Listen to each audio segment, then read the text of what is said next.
여러분 제가 설교를 준비하다가 보니까요 인터넷에서 독특한 글을 봤습니다. 제목이 뭐였냐면요 바로 다이어트를 위해 포기해야 할 두 가지, 포기해야 할 두 가지라고 하는 그 제목에 글이 있더라고요.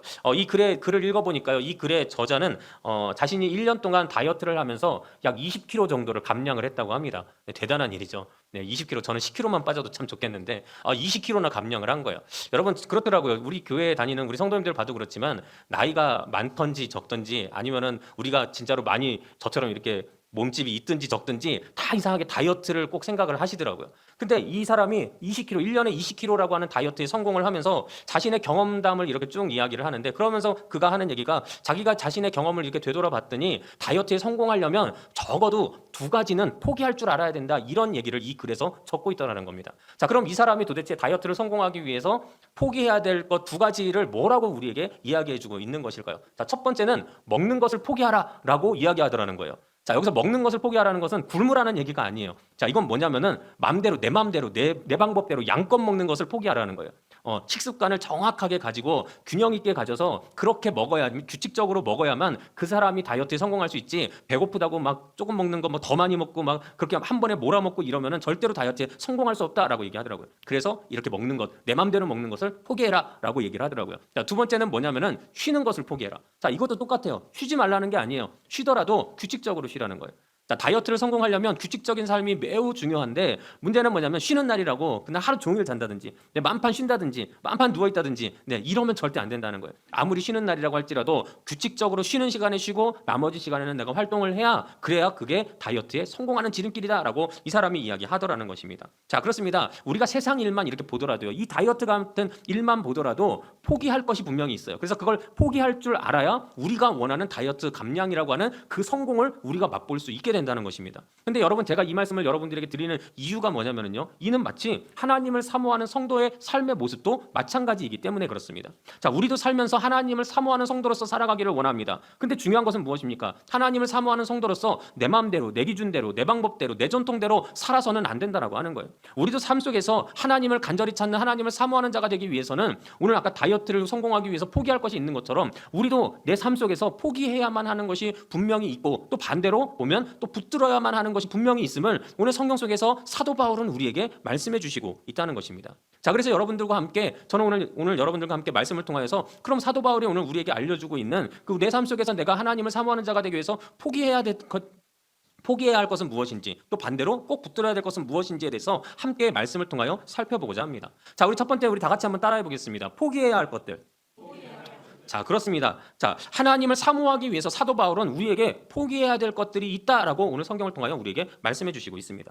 여러분, 오늘 성경 속에서 보면 빌립보 교회가 등장을 합니다. 근데 이 빌립보 교회는요, 사도 바울이 로마 감옥에 갇혀 있을 때 그에게 사람을 보내서 그 감옥에 있는 사도 바울을 물심양면으로 도왔던 교회가 바로 이 빌립보 교회입니다. 그래서 사도 바울 입장에서 이 빌립보 교회가 너무 고마운 거예요. 이 성도들이 너무 귀한 거예요. 그래서 그들에게 감사를 전하고자, 또 그 교회에 필요한 영적인 교훈을 전달하고자 그들에게 서신서를 보냈는데, 그 서신서가 오늘 우리가 읽고 있는 바로 이 빌립보서라는 것입니다. 자, 그런데 이렇게 우리가 봤을 때는 이 빌립보 교회의 성도들이 이렇게 물심양면으로 사도 바울을 돕는 것들을 통해서, 야, 저 교회는 정말 선한 교회구나, 정말 아름다운 교회구나, 정말 믿음이 충만한 교회구나라고 우리는 그렇게 생각할 텐데, 실제로 빌립보서를 읽어보면 그렇지만은 않았다는 거예요.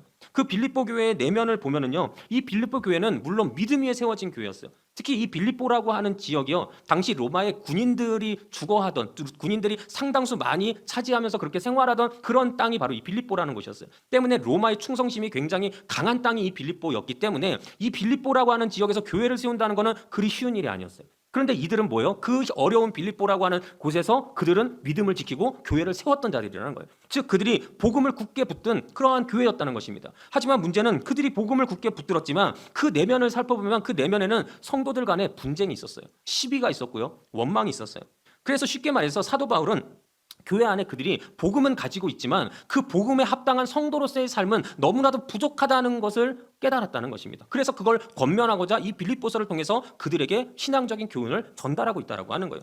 문제는 무엇입니까? 오늘날을 살아가고 있는 저와 여러분들과 같은 우리 믿음의 성도들도 때로는 이런 삶을 살 때가 있다는 거예요. 우리도 믿음 안에서 오직 예수만 바라보고 교회에 나오고 신앙생활하고 주님 앞에서 예배드리며 나아갈 때가 너무 많습니다. 근데 문제는 뭡니까? 우리가 그렇게 살아가고 주님만 바라보며 산다고 하면서도 어떤 순간에서는 내가 여전히 분쟁하고 있고 여전히 시기하고 있고 미워하고 있고 그렇게 분노하고 있는 우리들의 삶의 모습을 우리가 교회 안에서도 발견할 때가 있다라고 하는 것입니다. 여러분, 제가 예전에 목회하던 곳에서요, 예배를 은혜롭게 다 마쳤어요. 근데 마쳤는데 예배 끝나고 나서 가만히 저쪽에서 이제 막 성도님들 나가는 걸 이렇게 배웅하고 있는데 앞쪽에서 갑자기 뭐가 시끌시끌해요. 그래서 이게 뭔가 하고 시끌시끌한 걸 봤더니 나중에 보니까 권사님 두 분이 막 소리 지르면서 막 싸우시는 거예요. 아니, 예배 드리고 나면은 마음에 있던 분노도 다 사라지고 나서 막 미웠던 감정도 사라지고 서로가 막 용서하고 사랑해야 되는데도 불구하고 이분들은 예배 끝나고 나서 막 싸우시는 거예요. 그래서 도대체 왜 싸우나 하고 이제 봤더니요, A라고 하는 권사님이 예배가 끝나자마자 B라는 권사님한테 가셔가지고 이렇게 핀잔을 주신 거예요. 아니, 당신 내가 보니까, 권사님 내가 보니까 예배 시간에 그렇게 졸더구만. 그만 졸아요. 아니, 어떻게 예배 시간 내내 눈을 감고 있어. 가만히 보니까 졸면서 고개도 이렇게 떨구고 이러고 있더구만. 내가 다 봤어 하면서 막 핀잔을 준 거예요. 자, 이 권사님도 문제예요. 제가 볼 때는 예배 시간에 우리 누구만 봐야 돼요? 예수 그리스도만 봐야 돼요. 하나님만 바라보고 십자가만 의지하고 성령만 의지해야 되는데 이 권사님은 계속 누구만 본 거예요. 아우, 저 권사 또 졸고 있어 하면서 그것만 계속 본 거예요. 그러면서 나중에 예배 끝나기만 해봐라, 내가 가서 말하리라 하면서 막 왜 이렇게 졸하냐고 막 그 끝나자마자 얘기를 해버린 거예요. 자, 그랬더니 그 핀잔을 들은 B 권사님이 또 이렇게 얘기한 거예요. 당신이 모르고 하는 소리라고. 내가 존 것이 아니라 내가 오늘따라 눈이 너무 아파가지고 예배 시간에 눈을 뜨고 있을 수가 없었다고. 그래서 내가 눈을 감고 있었고 이렇게 목사님 말씀을 듣는데 말씀이 너무나도 공감이 돼서 내가 속으로 아멘 아멘 하면서 이렇게 고개를 흔들고 있었다고. 근데 당신이 나를 존다고 하면 어떡하냐고 하면서 오히려 막 역정을 내고 오히려 화를 내기 시작을 한 거예요. 자, 그랬더니 다시 A라는 권사님이 아니라고, 거짓말하지 말라고. 내가 다 봤는데 당신은 아멘 아멘 한 게 아니라 분명히 졸고 있었다고. 어디서 거짓말을 하냐고 또 다시 얘기를 하고, 이에 또 B 권사님은 자신은 절대로 졸지 않았다고, 당신이 잘못 본 거라고 하면서 그렇게 서로 언성이 높아지다 결국 이게 싸움까지 벌어지게 됐다는 것입니다. 자, 그래요. 여러분, 이 두 권사님만의 이야기가 아닐 거라는 거예요. 어찌 보면은 오늘을 살아가고 있는, 어찌 보면 이 자리에서 우리가 함께 예배하고 있지만 우리 안에서도 종종 이런 일들이 일어날 수 있다는 것입니다. 그렇게 사도 바울을 도왔던 필립보 교회 안에서도 그 논쟁이 있었고 그 분쟁이 있었고 그 시기와 그 원망이 있었다는 것입니다.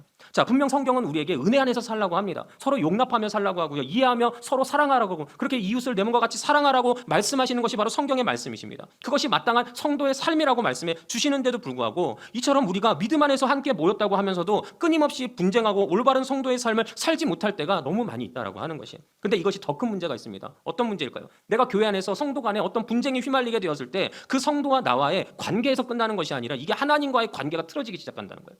여러분, 그렇잖아요. 우리가 교회 안에서 누군가하고 좀 안 좋은 일이 있었어요. 그럼 그때부터 뭐 하기 싫어요? 교회 가기가 싫어요. 말씀 듣기 싫고요. 찬양 부르기 싫어요. 기도하기도 싫어요. 아니, 싸움은 본인들끼리 해놓고서는 관계는 하나님의 관계를 틀어버리는 일들이 있다는 거예요. 즉, 우리가 하나님을 사모한다는 것이 무엇입니까? 하나님을 간절히 찾는다는 거예요. 울면서 찾는다는 거예요. 근데 우리가 사랑과의 관계가 틀어짐으로 말미암아 하나님을 더 이상 찾지 않는다는 거예요. 하나님을 사모하지 않는 자가 되게 된다라고 하는 것입니다. 이것이 가장 큰 문제라고 하는 거예요. 자, 그래서 사도 바울은 빌립보 교회의 이 문제, 그리고 더 나아가서는 오늘 우리 모든 기독교계 모든 교회들에게 있는 이런 문제들을 해결하기 위해서 우리 삶에 아까도 말씀드린 것처럼 포기해야 할 것이 있다라고 말씀해 주시는 게 오늘 성경 본문의 말씀인 거예요. 자, 그럼 오늘 본문에서 사도 바울이 우리에게 말씀해 주시는 것은 무엇일까요? 오늘 우리가 처음에 봤었던 1절에서 말씀에서 보면은 사도 바울이 이렇게 말씀하고 계세요. 주 안에서 기뻐하라라고 말씀하고 계세요. 자, 우리가 찬양할 때도 막 주 안에서 기뻐해 하면서 우리 막 찬양하잖아요. 우리는 이 찬양 보면서 막 주 안에서 기뻐하라는 게 막 이렇게 정말 기쁘고 즐겁게 우리에게 삶에 그렇게 하나님 말씀하시는 거구나라고 우리가 생각할 수 있어요. 근데 오늘 성경 본문 속에서 이 주 안에서 기뻐하라라고 하는 이 사도 바울의 권면은 조금 다른 의미일 수 있어요. 이건 뭐냐면은 지금 빌립보 교회에게 뭐라고 말씀하시는 거냐? 너희들 기뻐하는 걸 주 안에서 기뻐해야지 왜 딴 데서 기뻐하느냐라고 지금 그 얘기를 하고 있는 거예요. 너희들이 정말로 믿음 안에서 교회로 하나로 뭉쳤다면 주 안에서 기뻐해야 될 거 아니야. 근데 왜 지금 엉뚱한 거 갖고 기뻐하려고 그래? 왜 엉뚱한 거 붙들고 살려고 그래? 이 얘기를 하고 계시는 거예요. 자, 그러면서 사도 바울은 2절에서 분명히 이렇게 말을 하기 시작합니다. 개들을 삼가고 행악하는 자들을 삼가고 몸을 상해하는 일을 삼가라. 자, 그래요. 삼가라. 이건 절대 하지 말라는 거예요. 자, 근데 개들, 행악하는 자들, 몸을 상하게 하는 일을 하는 자들은 결국 누구를 의미하느냐? 당시 사도 바울의 사역을 방해하던 유대주의자들을 의미를 해요. 즉, 사도 바울이 이야기하는 것은 너희들 주 안에서 기뻐해야 돼. 근데 너희들 저 유대주의자들처럼 저렇게 행동하면서 너희들 주 안에서 기뻐하지 않는 그 모습을 너희들 가지면 안 돼. 라고 그렇게 말씀하시는 거예요. 자, 처음에 개들이라고 그래요. 자, 성경 속에서 보면 개들이라고 하는 것은 굉장히 그 비하하는 이야기예요. 자, 근데 이렇게 그 유대주의자들을 개들이라고 이야기한 이유가 뭡니까? 아까도 말씀드린 것처럼 사도 바울이 가는 곳마다 유대주의자들이 쫓아와요. 그래서 유대주의자들이 쫓아와가지고 사도 바울이 오직 믿음으로 예수 그리스도를 믿는 믿음으로만 우리는 구원받습니다라고 그렇게 진리를 선포하면 그 유대주의자들이 싹 와가지고 그 사람들을 데리고 다시 얘기를 해요. 야, 사도 바울이 오직 믿음으로 구원받는다고 했냐? 그거 아니야. 율법을 지켜야 되는 거야. 율법을 지키고 특히 할례를 받아야 구원받을 수 있는 거야. 이렇게 이야기를 하는 거예요. 여러분, 근데 우리가 그런 게 있어요. 아무리 좋은 것을 줘도요, 자, 이거 공짜입니다 하고 주면 왠지 의심이 돼요. 근데 우리가 뭔가 좋은 것을 받을 때, 자, 이거 좋은 것을 받기 위해서 당신이 이 정도 노력해야 됩니다 하면, 아, 맞지, 내가 이걸 얻으려면 이 정도 노력해야지라고 우리도 모르게 그렇게 생각할 때가 있다는 거예요. 마찬가지라는 거예요. 유대주의자들이, 야, 너희들도 노력해야 될 거 아니야. 너희들도 할례 받아. 너희들도 그 정도 율법을 지키는 노력이 너희들한테 필요하고 그래야 너희들이 구원받을 수 있어 라고 그렇게 이야기를 하니까 많은 사람들이 여기에 동요되기 시작을 해요. 그래서 실제로 성경 속에서 보면 갈라디아 교회 같은 경우에는 이 일로 인해서 교회가 나누어지고 분열되는 일까지도 성경 속에서 나타났다는 것입니다. 자, 근데 사도 바울이 분명히 말씀하시고 있는 게 뭐예요? 그거는 행악하는 거라는 거예요. 아니, 왜 할례는 분명히 하나님의 자녀라고 하는 표시인데 이게 왜 행악하는 걸까요? 행악하는 이유가 뭐냐면은 그들이 바로 이 할례를 가지고 자기 자랑으로 삼고 있기 때문이었다는 거예요. 여러분, 아까도 말씀드렸지만 할례라는 게 무엇입니까? 하나님의 자녀가 됐다는 표식이에요. 자, 근데 하나님의 자녀가 됐다는 것은 내가 하나님의 말씀에 순종하고 믿음으로 예수 그리스도를 붙들었기 때문에 내가 하나님의 자녀로서 할례를 받는 것이지, 반대로 내가 할례를 받았다고만 해서 내가 무조건 믿지도 않는데 내가 구원받은 하나님의 자녀가 될 수 없다는 거예요. 근데 유대주의자들은 지금 뭐라는 거예요? 그 할례를 받으면 너희들 구원받을 수 있어. 즉, 진리랑은 상관없어. 너희들 이것이 우리의 전통이야. 우리의 지금까지 지켜왔던 방법이야. 그러니까 너희들이 이 전통과 방법에 따라서 너희들이 이렇게 할례를 받으면 너희들 구원받는 거야 라고 거짓된 말씀을 그들에게 알려주기 시작했다는 것입니다. 그러니 이게 뭐예요? 이것이 바로 행악, 즉 악을 행하는 것이었다라고 그렇게 사도 바울이 말하고 있다는 거예요. 자, 그래요. 우리가 할례라는 것이 무엇입니까? 할례라는 것은 남성의 그 생식과의 표피를 빼내는 거예요. 자, 근데 이게 결국엔 무엇입니까? 몸을 상해하는 일을 삼가라라고 사도 바울이 얘기하잖아요. 그렇게 아무 의미도 없는 그저 잘못돼 버린 그러한 할례를 너희들 밟지 말아라, 삼가라. 그것이 너희들을 구원하는 것이 아니다라고 그렇게 우리에게 오늘 이 말씀을 통하여 사도 바울이 말해주고 있다는 것입니다. 자, 그렇습니다. 사도 바울은 이를 통해서 우리가 온전히 유대주의자들처럼 성령에 의지하여서 하나님의 말씀대로 살아가면서 하나님의 자녀로서 구원받는 자녀로 살아가는 것이 아니라 그들은 지금 그들의 전통과 그들의 가치와 그들의 방법으로만 그렇게 하나님의 일을 하려고 하니까 이 모든 것들을 우리는 과감히 버릴 줄 알아야 된다라고 말씀하시고 있는 거예요. 자, 그러면서 우리가 진정 하나님을 사모하는 자가 되기 위해서는 이처럼 예수 그리스도가 배제된 모든 세상적인 가치를 우리는 과감하게 포기할 줄 알아야 된다라고 말씀하시고 있다는 것입니다. 자, 그러면서 사도 바울은 4절부터 자신이 예수님을 믿기 이전에 저 유대주의자들처럼 자신도 얼마나 세상적인 가치를 붙들고 살았던 자들이었는지를 4절, 5절, 6절에서 그렇게 우리에게 말씀해 주시고 있어요. 특히 5절의 말씀에서 보면 이렇게 말을 하고 있는데요. 나는 8일 만에 할례를 받고 이스라엘 족속이요 베냐민 지파요 히브리인 중에 히브리인이요 율법으로는 바리새인이요 라고 말하고 있어요. 자, 8일 만에 할례 받았다고 하는데 여러분, 태어난 지 8일 된 아이가 의지가 있나요? 의지가 없어요. 이건 무슨 얘기냐? 우리 가문을 얘기하는, 우리 집안을 얘기하는 거예요. 우리 집안은 이처럼 자신은 태어날 때부터 유대주의로 똘똘 뭉친 그런 혈통 있는 집안에서 태어났다는 거예요. 그리고 그 다음에 뭐라고 하느냐? 자신은 이스라엘 족속인데 베냐민 지파래요. 여러분, 이 베냐민 지파에서 누가 나옵니까? 이스라엘의 초대 왕인 사울 왕이 나와요. 즉 다시 말하면 베냐민 지파는 귀족이었어요.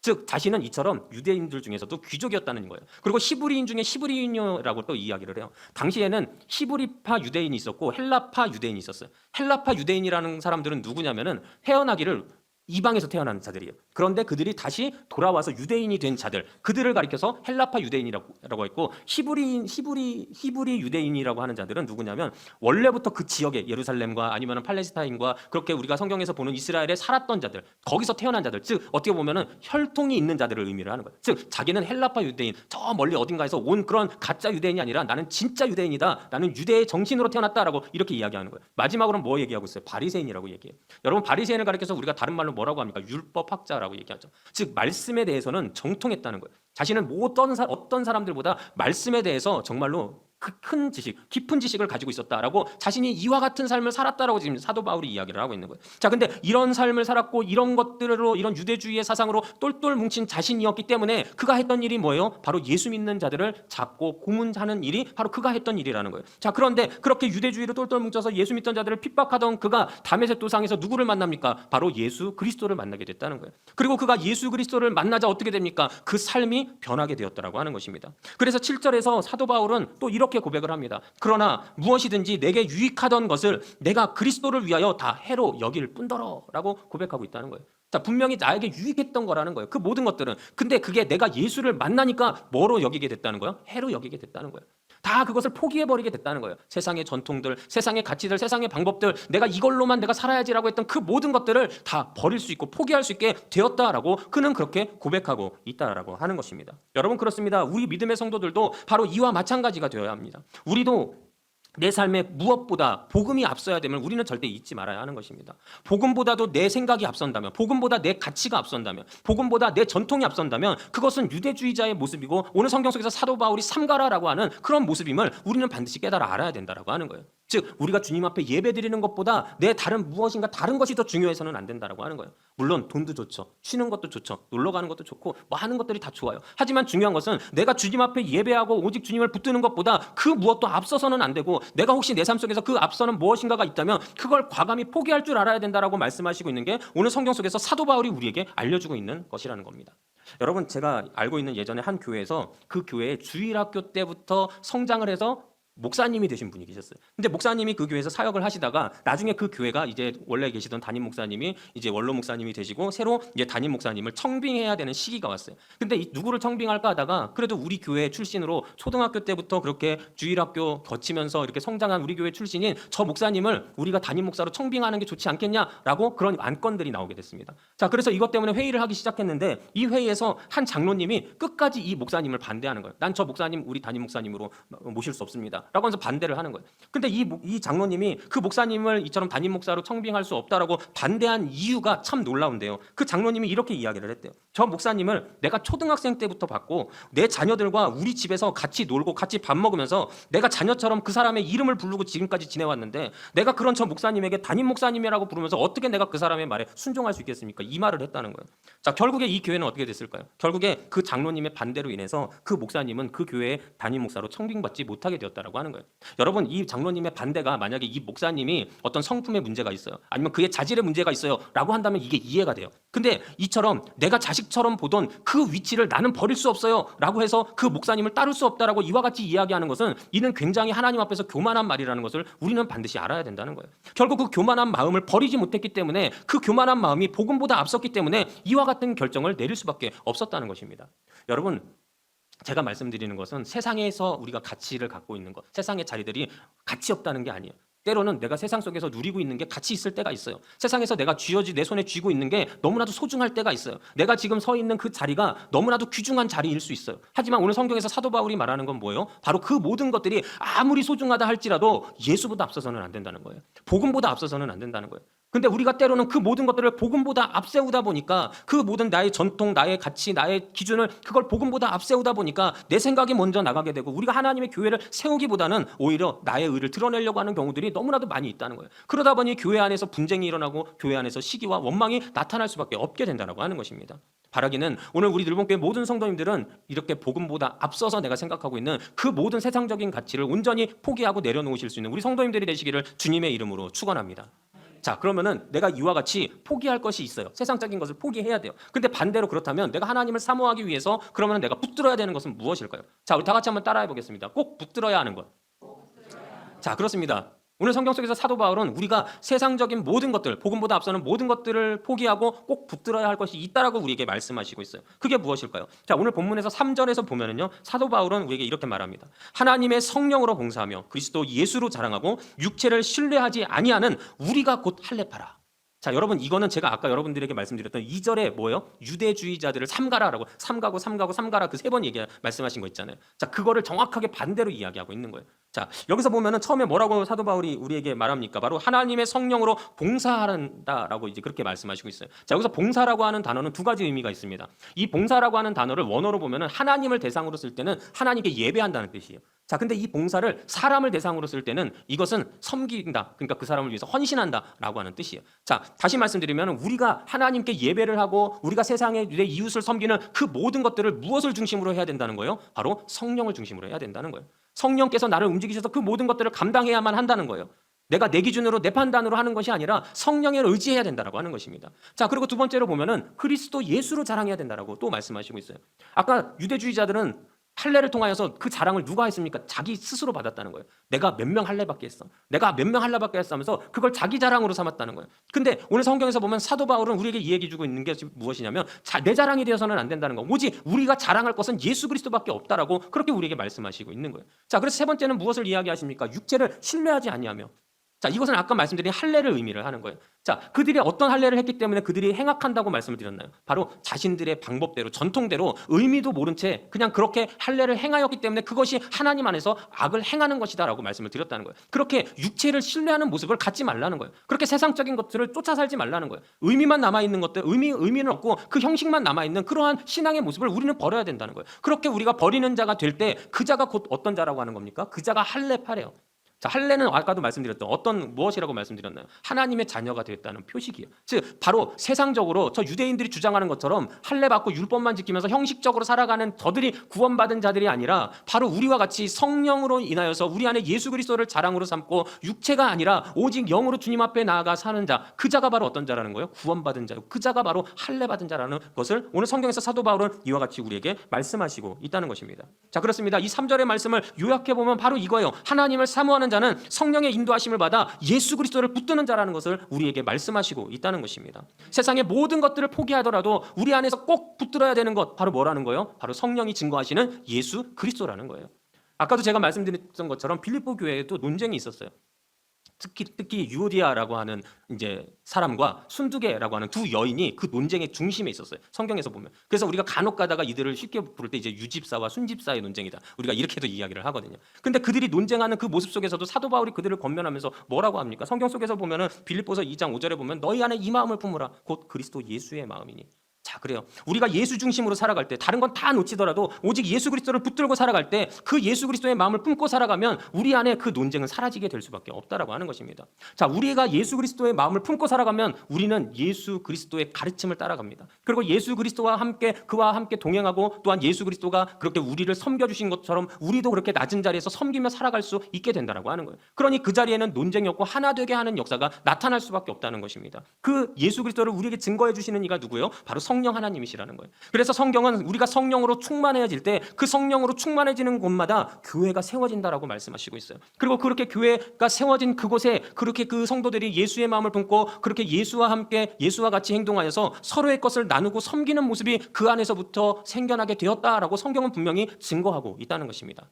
여러분, 개척하는 목사님들에게는 많은 고민들이 있어요. 근데 많은 고민들이 있는데 저도 이제 개척 훈련을 받으면서 마치 이제 개척 준비하는 목사님들과 함께 이야기를 하다 보면 여러 가지 이야기들 속에서 고민들을 서로 나눠요. 예배는 어떻게 드릴 것인지, 성도 관리는 어떻게 할 것인지 막 여러 가지 그런 어떠한 고민들을 나눕니다. 근데 그 고민들 중에 굉장히 자주 나오는 고민이 하나 있어요. 뭐냐면 식당 문제예요. 교회의 모든 분쟁은 식당에서부터 시작된다라는 이야기가 있어요. 그래서 이 식당을 도대체 어떻게 해야 할 것인지, 이 식당을 어떻게 관리해야지 이 식당에서 분쟁이 나타나지 않을 것인지에 대해서 목사님들이 많이 고민을 했어요. 저 역시도 고민을 했습니다. 그래서 내놓은 이제 해결 방안이 제 나름대로는 우리 교회가 개척 초기에 여러분들 중에서도 아시는 분들이 있으시겠지만 처음에 주일날 점심을 먹으면은 외부에서 모든 음식을 다 시켜 갖고 왔어요. 주방에서 괜히 이렇게 서로 음식하다가 누가 잘하네 누가 못하네 막 이런 얘기하면서 서로 의를 상하느니 차라리 그냥 다 시켜 먹자, 다 사 먹자라고 해가지고 어느 한 업체를 정해가지고 거기서 다 시켜 먹었어요. 근데 문제는 그렇게 다 시켜서 같이 점심을 먹고 그렇게 그 안에서 함께 그렇게 나가다 보니까 어느 순간부터인가 갑자기 우리 성도님들 중에 누군가가 시키지도 않았는데 그냥 제가 반찬 하나 가져올까요 하면서 반찬 하나씩 가져오기 시작을 하신 거예요. 어떤 분은 콩나물도 무쳐오시고, 어떤 분은 나물도 무쳐오시고, 어떤 분은 전도 무쳐오시고, 어떤 분은 또 김장했다고 김치도 가져오시고 하면서 여러 가지 반찬들을 가져오다 보니까 가만히 보니까 밥을 시킬 이유가 없는 거예요. 그래서 그때부터 밥을 시키지 않고 우리 성도님들이 가져온 반찬만 가지고 밥을 먹기 시작했어요. 그러다 보니까 또 어떤 집사님은 매달 성미를 교회에 주시면서 그 쌀로 우리 성도들이 밥을 먹게 만들어 주셨어요. 그리고 또 어떤 분들은 이런 것들이 아니다고 할지라도 주일날 아침에 누구보다 일찍 오셔가지고 미리 이 점심을 다 준비하시면서 그렇게 자신의 열정과 그런 봉사로 이 모든 것들을 감당하면서 나아가시는 거예요. 게다가 식사 후에는 남은 반찬들을 서로 나누어주면서 그 반찬들을 통하여서 그렇게 다른 이들을 섬기는 모습을 우리 교회에서 보여주셨다는 거예요. 자, 저는 이 모든 헌신과 봉사와 섬김이 우리가 시켜서 한 것이 아니라 자발적으로 이루어진 것이기 때문에 의미가 있다고 저는 생각을 해요. 그리고 이 모든 것들을 자발적으로 이렇게 섬길 수 있도록 해주신 이가 바로 우리 안에 계신 성령이고 그 우리 안에 그리스도의 예수의 마음을 성령께서 품게 하셨기 때문이라고 저는 분명히 믿는다는 것입니다. 그렇습니다. 여러분 갑자기 제가 여러분들에게 자 이제부터 우리 밥 먹을 테니 누구 집사님은 김치 가져오시고 누구 집사님은 국 끓여오시고 누구 집사님은 밥 해오십시오라고 하면 여러분 우리 마음에 어떤 마음이 들까요? 아유 목사님은 왜 갑자기 이상한 거 하셔가지고 나를 이렇게 힘들게 하실까라고 하는 그런 마음이 들지도 몰라요. 하지만 제가 여러분들을 시킨 것이 아니라 여러분들 안에 있는 성령께서 그리스도 예수의 마음을 품게 하셔서 이렇게 섬기는 마음을 여러분들에게 주시니까 지금까지 우리 교회가 이렇게 함께 같이 주일날 점심을 먹으면서 어떤 논쟁도 없게 될 수 있었다라고 하는 것입니다. 자 그렇습니다. 여러분 바로 성령께서 우리에게 오셔서 우리가 그리스도 예수를 붙들고 살아갈 때 바로 이와 같은 화합의 역사가 나타날 수 있음을 우리는 반드시 기억해야 한다라고 하는 것입니다. 성경 속에서 보면요, 사도 바울은 죽기 직전까지 하나님을 사모하는 자였어요. 끝까지 하나님을 사모했어요. 그가 그의 인생의 모든 것을 다 마치는 그 순간까지도 나에게는 이제 의의 면류관이 예비되어 있으니라고 하면서 그 천국을 바라보고 하나님을 바라보며 그렇게 간절하게 하나님을 찾는 하나님을 사모하는 자였다는 것입니다. 그런데 그가 이와 같이 죽기 직전까지도 하나님을 사모하는 자가 될 수 있었던 이유가 무엇일까요? 그것은 바로 그의 학력도 아니고 그의 어떤 전통도 아니고 그의 어떤 집안의 혈통 있는 집안도 아니었다는 거예요. 그가 그렇게 끝까지 하나님을 사모하는 자가 될 수 있었던 이유는 그가 성령으로 인하여 내 안에 계신 예수 그리스도의 마음을 품고 살았기 때문에, 즉 예수 그리스도를 온전히 붙들고 살았기 때문에 이 모든 삶을 사도 바울은 살아낼 수 있었다는 것입니다. 바라기는 오늘 우리 늘본교회 모든 성도님들이 다 이와 같은 삶을 사실 수 있는 우리 성도님들이 되시기를 주님의 이름으로 축원합니다. 우리 늘본교회도 항상 성령으로 인하여 예수 그리스도의 마음을 품을 수 있는 우리 모든 성도님들이 되시기 바랍니다. 제가 장담하기는 우리가 정말로 예수 그리스도의 마음을 항상 품고 살아가면 우리 교회는 절대로 분쟁이 없는 교회가 될 것입니다. 절대로 어떤 시기나 아니면 어떤 원망이 없는 교회가 될 것입니다. 서로 사랑하고 서로의 것을 나누고 그렇게 섬기고 봉사하는 교회가 분명히 될 것입니다. 그리고 근본적으로 그렇게 하나님을 간절히 찾는 하나님을 사모하는 교회가 될 것임을 여러분들 반드시 믿으시고 그렇게 오늘도 오직 예수 그리스도를 붙들고 살아가기에 부족함이 없는 우리 모든 늘본교회 성도 여러분들이 되시기를 주님의 이름으로 축원합니다.